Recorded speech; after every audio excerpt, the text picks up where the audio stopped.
Assalamualaikum warahmatullahi wabarakatuh. Alhamdulillahi rabbil alamin. Wal akibatu lil muttaqin wala udwana illa 'alal zalimin. Asyhadu an la ilaha illallah wahdahu la syarikalah. Al malikul haqqul mubin wa asyhadu anna Muhammadan abduhu wa rasuluh. Al mab'utsu lil alamin. Bapak, Ibu, saudara-saudari yang saya hormati, setiap orang muslim yang berharap untuk datangnya hujan. Mereka yang berharap untuk datangnya hujan itu ada 3 cara. Yang pertama, setiap sunnah muakkad bagi setiap muslim, yaitu apakah mereka itu musafir ataukah mereka itu bermukim, yaitu setiap orang dari orang muslim yang tadi, apakah itu laki-laki dan apakah itu perempuan, mereka berharap, bermohon kepada Allah, yaitu supaya diturunkan oleh Allah hujan. Ini cara yang pertama, seseorang itu, masyarakat itu yang menginginkan turunnya hujan. Adapun cara yang kedua adalah, kalau dengan tadi bermohon kepada Allah setiap orang muslim yang mungkin dan musafir supaya diturunkan oleh Allah hujan, nyatanya tidak juga datang hujan, maka masuklah kita cara yang kedua, bahwa setiap orang muslim, yaitu baik mereka yang musafir ataupun yang mukim, laki-laki dan perempuan, mereka itu bermohon kepada Allah, yaitu setiap habis sholat, apakah itu sholat fardu ataukah itu sholat sunat, ataukah mereka itu melaksanakannya dengan berjamaah atau sendiri, bahwa mereka itu bermohon kepada Allah supaya diturunkan oleh Allah hujan. Yang paling abdul lagi kita bermohon itu adalah sewaktu khatib, yaitu membacakan khutbah Jumat, maka dia pada waktu membacakan rukun khutbah Jumat itu dan menambahkan pada waktu doanya, supaya doanya itu bermohon kepada Allah supaya diturunkan hujan. Bapak, Ibu, saudara-saudari yang saya hormati, dengan cara yang kedua ini belum juga turun hujan, maka masuk kita kepada cara yang ketiga. Cara yang ketiga adalah bagi pemerintah yang tadi di tempat itu tidak turun hujan, dia berharap hujan, maka dia memerintahkan kepada rakyatnya agar mereka itu banyak-banyak bersedekah, dan juga memerintahkan kepada masyarakatnya banyak-banyak bertaubat kepada Allah, termasuk melaksanakan yaitu perintah Allah yang dulunya mereka meninggalkan, yaitu perintah Allah, mereka bertaubat dengan mereka perbuatan mereka yang meninggalkan perintah Allah itu. Dan mereka dulu umpamanya ada membuat itu merasa sakit pada hati diri orang lain, maka mereka minta maaf kalau ada ucapan mereka itu lantas membuat sakit hati orang lain. Dan demikian juga kalau ada dia mengambil harta orang lain, maka dia mohon maaf, yaitu dan mengembalikan kalau seandainya harta orang lain yang kita ambil itu dia minta dipulangkan, dan kita wajib untuk memulangkannya.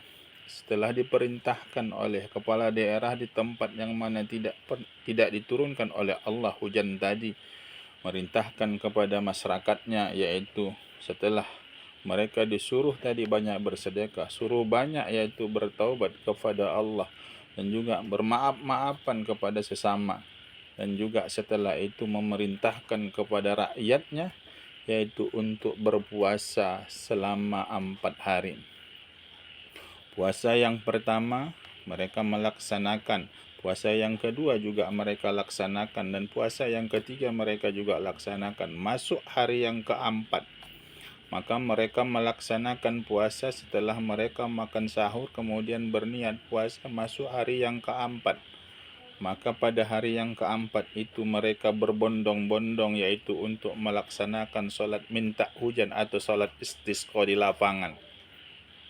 Semua orang harus keluar rumah, baik itu laki-laki, apakah itu perempuan, ataukah itu anak-anak yang belum memais, ataukah dia seorang hamba kalau zaman dahulu. Maka seluruh masyarakatnya diperintahkan ya untuk lari ke lapangan dan mereka melaksanakan sholat sunat istisqa, sholat sunat minta hujan. Adapun pelaksanaan sholat sunat istisqa, sholat minta hujan ini, abdolnya adalah dilaksanakan sebagaimana pelaksanaan sholat sunat hari raya, yaitu pada pagi hari. Walaupun diperbolehkan kita melaksanakan sholat sunnah istisqa itu di tengah hari, tapi yang paling afdolnya seperti pelaksanaan yaitu sholat sunnah hari raya di pagi hari.